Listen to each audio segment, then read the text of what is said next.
Hello, everybody. Welcome to Chapter 10, Lesson 1. Yeah, whatever. Yeah, we're almost there. It's the last chapter. Yeah. You can see the end of the road. It's The long, tunnel. You long, do the tunnel long and the road. train's heading for me. The origins of the Cold War. Look how cold our letters look. They do look cool. So this is first you gotta know what the Cold War is. How would we explain what the Cold War is? Well, it's not a hot war. Well, it's not hot. Hot would be Fighting. Killing. Death, fighting. Destruction. There is death and destruction, so don't Okay. feel sad. Like if you're looking for death and destruction, you'll find it here. Yeah, it's But just not military big in the battles. the two sides of the Cold War are not going hot on each other. We're going hot. So where does this Cold War come from? Call of Duty guys. And that's, Noob. yeah, noobs. This Cold War between the Soviet Union and the United States, where does it come from? Well, here we Let's go. find out. I'll tell you. We're going to show you some little videos in between things. Yeah, talk to the mic. Talk to the mic. Talk to the So, mic. first, ideologies were different between the United States and the Soviet Union.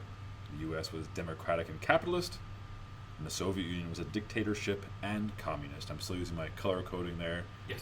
So blue for democratic and capitalist, and red for dictatorships and communists. So we'll be using those colors throughout this lesson. That word there, ideologies. That might be a new word. Yeah.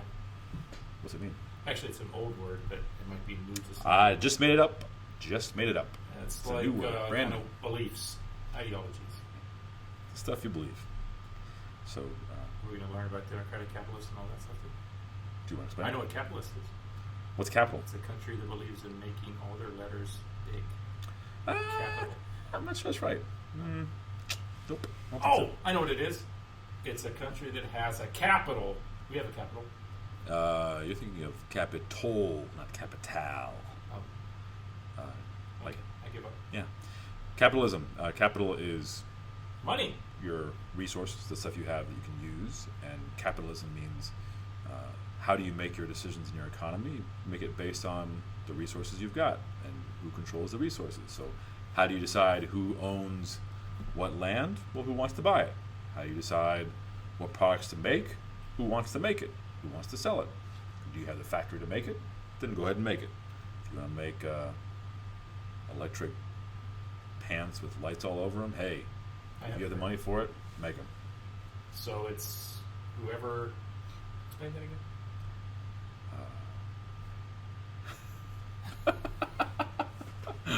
All right. Move I'm on. searching for like an official definition in my head, and I can't think of one right now. Okay. Uh, Okay. means that private ownership of resources. There you go. So people own, private individuals own factories and businesses and resources. The government, In a communist country. In a you're communist doing it country, for the country. the people own it together, all of them. So we own everything if we were. Essentially, the government owns it. You could say that we own everything because we're the people. We could If say we were in that. a communist country. We could say that. So that's it. How about if you have At the questions? present moment, in world history, nearly every nation must choose between alternative ways of life. It's The snowing. choice is too often not a free one. One way of life is based upon the will of the majority and is distinguished by free institutions, representative government, free elections, Cars. guarantees of individual liberty, Good. freedom of speech and religion, Good and music. freedom from political oppression. Good music. The second way of life is based upon the will of a minority, forcibly imposed upon the majority. It relies upon terror and oppression, a controlled press and radio, fixed elections, Hi. and the suppression of personal freedoms. I believe that it must be the policy of the United States to support free peoples who are resisting attempted subjugation by armed minorities or by outside pressures. Is that clear? Makes sense?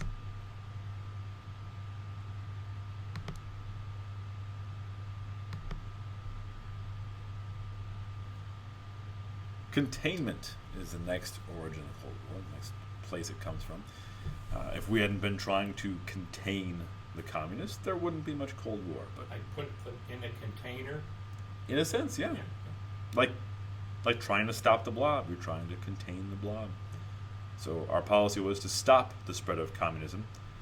Communism is trying to spread. It's part of its ideology. It's supposed to spread. It's infectious. It's trying to catch on, and we're trying to stop it. And that's what creates the Cold War. If we didn't care about it spreading, hey, there's no conflict. But we tried to stop it. Fearing Soviet aggression, President Truman and Congress adopted a policy of containment, the objective of which was to prevent further Soviet or communist expansion. To combat communism, the United States embarked upon an unprecedented involvement in world affairs. In 1947, Truman persuaded Congress to send $400 million to Greece and Turkey to prevent communist takeovers. That same year, the Marshall Plan began a multi-billion-dollar program in economic aid to help nations in Western Europe get back on their feet and prevent the spread of communism. She's such a good speaker. She's so excited. She loves her work. She does. So, Marshall Plan. Remember from last chapter. You also remember from last chapter that Eastern Europe was being dominated by the Soviet Union. If they hadn't been trying to spread into Eastern Europe, we probably wouldn't have propped up our end of the Cold War. We wouldn't have minded them being We could have crazy. been friends. Like we don't mind North Korea being crazy so much by itself right now. But They wanted to be friends with us. it's the dominating somebody else that we don't like.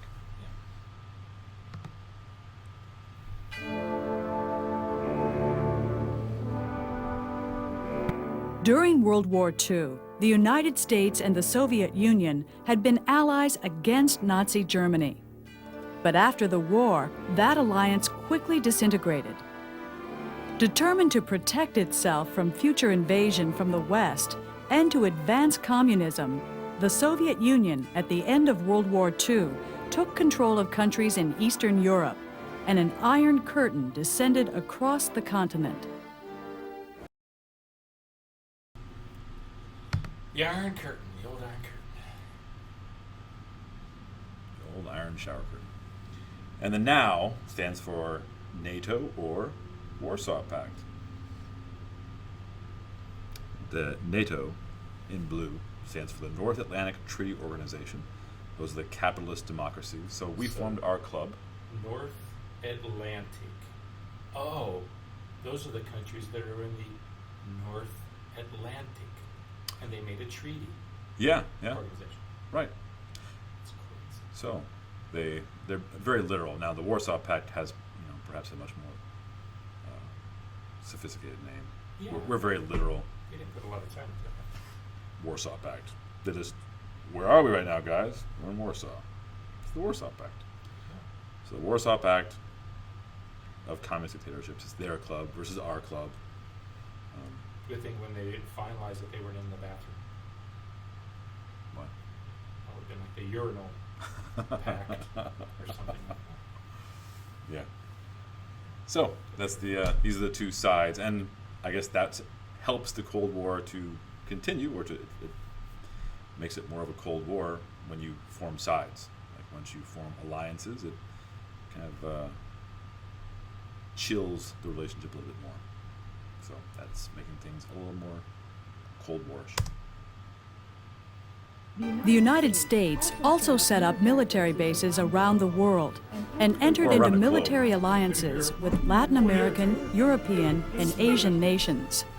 In 1949, the United States organized the North Atlantic Treaty Organization, or NATO, its first peacetime military alliance with Europe since the American Revolution. The United States also set up So You got to have questions for this. yeah, 'Cause a lot of those words, a lot of implications of the stuff. And hey, by the time you're watching this, maybe that there's stuff I'll be going good. on in the news. Yeah. So what questions do you guys have? Tell us right now. Yeah. Go ahead, say it to your screen. Yeah. Ooh, that's a good question. That was good. That's a dumb. I thought it was dumb. Well, no, not her, him. Oh, okay. That's fine. Okay. All right. And their opinion. Bye. Take care. Ciao. Hey, everyone. Welcome to Chapter 10, Lesson 2, the Cold War, conflicts. So now, things are going to heat up.